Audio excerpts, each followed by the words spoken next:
안녕하세요. 법무법인 기세 정지혜 변호사입니다. 상간녀 위자료 청구 소장을 받으셨거나 원고 측으로부터 외도 사실을 추궁당하는 전화를 받으셨다면 소송을 통해서 대응하는 방법도 있지만 소송을 통하지 않고 소송 외적으로 합의를 진행해 보시는 방법도 있습니다.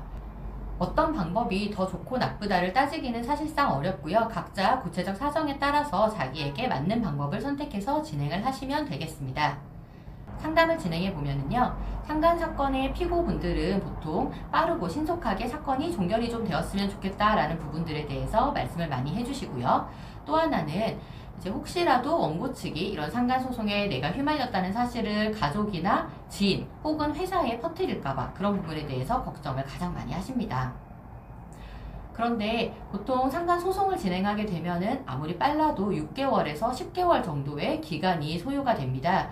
그렇기 때문에 이 사건이 완전히 종결될 때까지는 조금 전 말씀드렸던 그런 걱정스러운 부분들을 계속 안고 가야 되는 문제가 생기는 거죠. 이런 경우에는 합의를 진행하시는 것이 좀 좋은 방법이 될 수 있습니다. 보통 합의를 진행하게 되면은 2주에서 3주 내로 사건이 종결되는 케이스가 많거든요. 상간 사실을 이유로 하여서 합의서를 작성하게 될 때에는 피고가 원고에게 얼마의 일정한 금원을 지급하는 것을 골자로 해서 합의서가 작성이 되는데요. 그 대신 관련 내용을 어디 외부에 누설하지 않겠다라거나 명예훼손하는 행위를 하지 않겠다, 이런 부분에 대해서 추가적인 약정을 하는 경우가 많습니다. 또한 만약에 그런 약정을 위반했을 경우에는 얼마를 지급하겠다라는 내용으로 위약벌을 정하고 있습니다.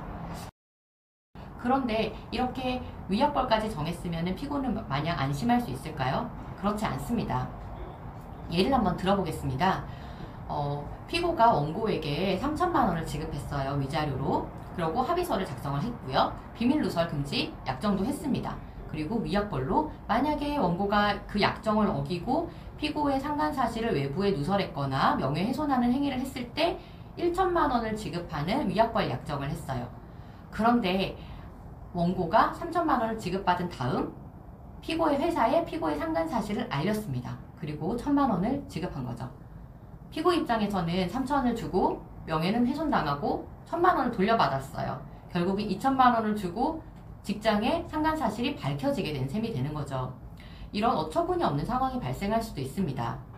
한 가지 더 말씀을 드릴게요. 그렇다면은 위약벌을 무조건 크면 좋겠네요 라고 말씀하시는 분들이 계실 수 있는데요. 그렇지 않습니다. 과도하게 좀 큰 금액을 위약벌로 정했을 때는 추후에 상대가 위약벌 금액을 지급하지 않아서 이행청구 소송을 진행했을 때 법원에서 이거는 좀 사회상규에 반한다 라고 판단을 하여서 직권으로 감액될 수가 있음도 유의하셔야 됩니다.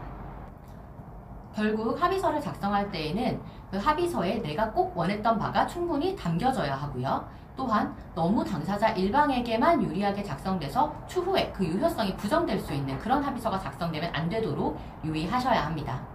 나의 권리가 잘 보장되면서도 또 조항 하나하나의 유효성이 인정되어야지만 깔끔하게 사건이 마무리될 수 있기 때문입니다.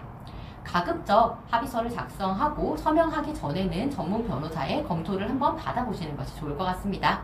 감사합니다.